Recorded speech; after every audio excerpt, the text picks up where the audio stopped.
जिस उम्र में 16 साल की उम्र में आपने वैराग्य का रुख ले लिया था, आप अपने गुरु की शरण में चली गई थी, उस उम्र में आपने उससे कुछ चंद सालों बाद आपने राम मंदिर आंदोलन के साथ आप जुड़ गई। कहा जाता है कि आपको श्रेय जाता है महिलाओं को राम आंदोलन से जोड़ने का, क्योंकि राम मंदिर आंदोलन जो है वो पुरुषों तक ही सीमित था, कुछ संगठनों तक सीमित था, लेकिन जब आपने उसमें 50,000 से ज़्यादा महिलाओं की भागीदारी करवाई, अगर उसके बारे में कुछ बता सके, क्योंकि जब आंदोलन की बात आती है आज भी पुरुष का चेहरा सामने होता है, महिलाएं थोड़ा पीछे रहती हैं। पिनाज, वो तो ऐसा था कि पुरुष मंच पे बैठे होते थे, उनके भाषण होने होते थे और जनता भाषण उनका सुनना नहीं चाहती थी। अगर वो बोल रहे हैं और मैं बोल चुकी या मेरे बोलने की प्रतीक्षा कर रही है जनता, तो किसी वक्ता को जनता सुनना नहीं चाहती थी। ऐसा देश के अंदर वातावरण था। हूटिंग कर देते थे लोग बड़े बड़े नेताओं की। अब हमारे ऊपर तो नेता नहीं चिढ़ते थे आपसे कि भाई देखो साध्वी आई हैं और मतलब हम नेता हैं, हमने इतना संघर्ष किया है, 25 साल इनकी कुल मिलाकर बड़े बड़े नेताओं की रैली होती थी तो पता चलता था, मैं कहीं पहुंच गई, सभा हो गई तो रैली लोग स्थगित कर देते थे क्योंकि लोग तुलना करेंगे। तो इसीलिए, और हम शुद्ध रूप से कोई नेता तो है नहीं पिनाज। हम अभी भी कई चैनल मेरे नाम के आगे राजनीतिक लगा देते हैं, जो कि पूरे भारत से मेरे पास रोष की बात आती है कि आप कोई राजनीति में हो। आज तक मैं भारतीय जनता पार्टी की 2 रुपए की भी सदस्य नहीं हूँ, कहीं का मैंने कभी चुनाव नहीं लड़ा। मैंने विश्व हिंदू परिषद के मंच पे राम जन्मभूमि मुक्ति आंदोलन के लिए काम किया, उसके बाद मैं अपनी आश्रम में लौट आई अपना काम करके।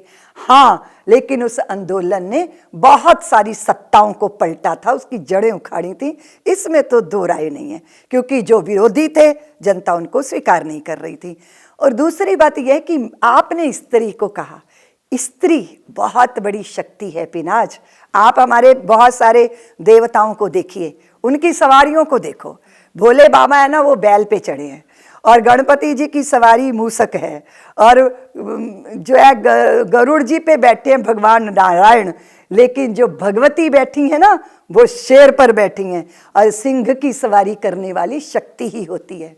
और शक्ति स्वरूपा स्त्री, ये जो चाहे आज़ादी के पहले की बात थी चाहे मुगल काल की बात थी, 2 लोगों को खामियाजा भुगतना पड़ा, संत को और स्त्री को। और भारत की संस्कृति नारी और नदी से जुड़ी हुई है, और नारी स्वयं में शक्ति स्वरूपा है। और इस देश के अंदर जब बलात्कारों की घटनाएं होती थीं, छेड़खानियां होती थीं, पिनाज आप तो बहुत छोटी हैं, हम लोगों ने तो वो समय देखा है कि बस पे यात्रा करना मुश्किल हो जाता था, ट्रेन की भीड़ में 1000 बार पीछे से चींटियां काट दी जाती थीं, खंडहरों में गंदी गंदी बातें लिखी होती थीं, स्त्रियों के लिए बहुत अजीब सा वातावरण था। दुर्गा वाहिनी की मुझे जिम्मेदारी मिली। तो वही मैं पूछना चाह रही हूँ कि उस वातावरण में जब स्त्री इतने मुखर तौर पे ना तो आगे आई थी, ना समाज इतना परिपक्व हुआ था, ना समाज में इतनी सुरक्षा थी, तो आप राम मंदिर आंदोलन से स्त्रियों को जोड़ने में कैसे कामयाबी, मतलब क्या स्ट्रैटेजी थी, कैसे आप उनको साथ लेकर आती थी, अगर आप बताएं तो? असल में विश्व हिंदू परिषद के युवाओं के लिए तो बजरंग दल का संगठन था, और युवतियों के लिए दुर्गा वाहिनी, और दुर्गा वाहिनी की जिम्मेदारी मुझ पे आ गई, मैं उसकी संयोजिका हो गई।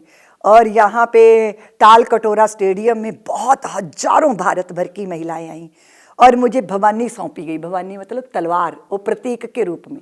और फिर मैंने पिनाज पूरे भारत को खंगाल डाला।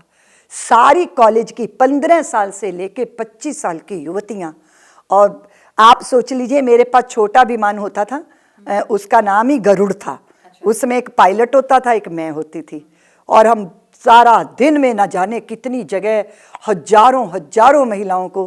फिर मैं 50,000 मॉडर्न लड़कियां, कॉलेज की बेटियों को लेकर अयोध्या पहुंची थी। सोचिए उस समय सोशल मीडिया नहीं था पिनाज, के एक क्लिक करो कि फोन, तो मोबाइल का तो हम जानते तक नहीं थे, लेकिन वो एक बात थी जो भीतर सुप्त थी, जिसको कहते हैं ना, चिंगारी के ऊपर राख पड़ी हो और आप राख हटा दो तो चिंगारी जो है धू धू करके ज्वाला बन जाए, ऐसा वातावरण था।